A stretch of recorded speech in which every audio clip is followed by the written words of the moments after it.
En fait, le Royaume-Uni et la Chine ont tous deux adopté des mesures de prévention épidémique et de quarantaine très strictes en pleine pandémie de coronavirus. À titre personnel, j'ai effectué une quarantaine de 14 jours, qui fut une période de temps relativement inconfortable. Mais je pense que c'est très important. Chacun d'entre nous doit faire certains sacrifices et agir de façon plus responsable quand il s'agit de combattre la pandémie.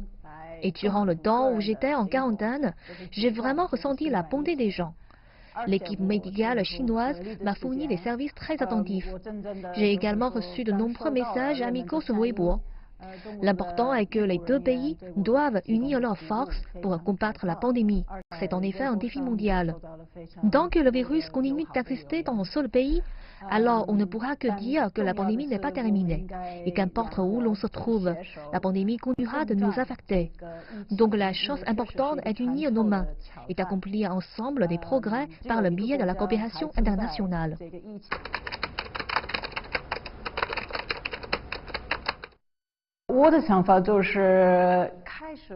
Mon idée est qu'en premier, parce que j'ai su cela après être arrivé en Chine, que je devrais faire une quarantaine isolée de 14 jours. Donc j'ai pensé qu'il était mieux d'utiliser ce temps pour être en contact avec la population chinoise. Car les gens participent à la fondation des relations Chine-Royaume-Uni ou disons Royaume-Uni-Chine. Et les relations interpersonnelles sont la base des échanges de personne à personne. Donc je voulais être en contact avec les Chinois de tous les milieux et classes sociales durant mon mandat en Chine. Et ce qui s'est passé, c'est que j'ai saisi l'opportunité de vivre mon temps de quarantaine pour connaître les gens par le biais de vidéos et de vlogs. En raison de la pandémie, nous devons ajuster nos moyens de communication. Mais bien sûr, mon moyen préféré est de rencontrer les gens physiquement, face à face. Mais si cela ne fonctionne pas, le mieux est de communiquer en vidéo.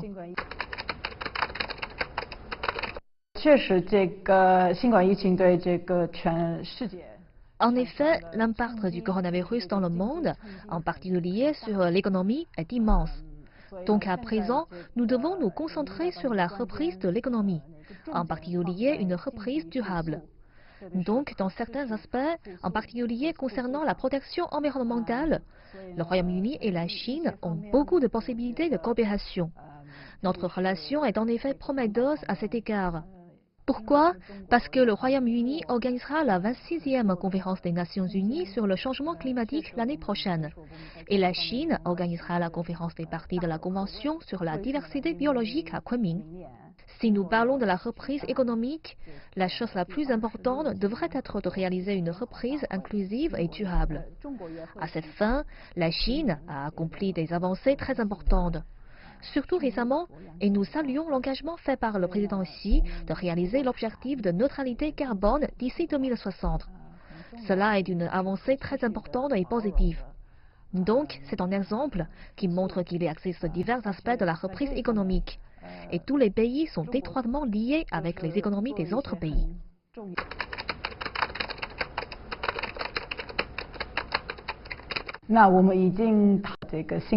Nous avons parlé de la pandémie. Je pense que la tâche la plus urgente est en effet de battre cette pandémie ensemble.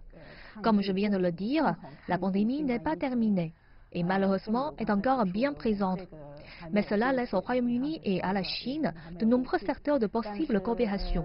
Pour donner un exemple, une nouvelle technologie, un nouvel outil a été lancé à l'aéroport de Heathrow à Londres la semaine passée pour détecter le coronavirus. Cette technologie d'outil peut donner les résultats en l'espace de 30 minutes et garantir l'exactitude de la détection. La chose la plus importante est que cet outil a été développé conjointement par le Royaume-Uni et la Chine. Donc c'est un exemple. En particulier dans d'autres pays en développement, la coopération entre le Royaume-Uni et la Chine est très importante. On peut dire que tant le Royaume-Uni que la Chine sont des superpuissances dans le secteur du développement. Donc désormais, nous devons unir nos mains et soutenir les pays les plus pauvres et les aider à améliorer leurs compétences, leur capacité à répondre à la pandémie. En termes de vaccins, le Royaume-Uni et la Chine sont aujourd'hui des leaders dans la recherche des vaccins. Il est très important de garantir que ces vaccins soient disponibles mondialement. J'espère qu'il y aura de nombreuses opportunités, mais je dois admettre qu'il y a des difficultés et des points de vue différents. Nous ne pouvons dénier ces différences. Parfois, nous devons demeurer ouverts d'esprit tant sur les opportunités que sur les différences.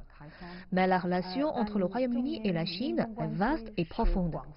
Je pense que nous devons établir un calendrier ambitieux pour les prochaines étapes de la relation, en particulier concernant la santé mondiale, la reprise économique et le changement climatique.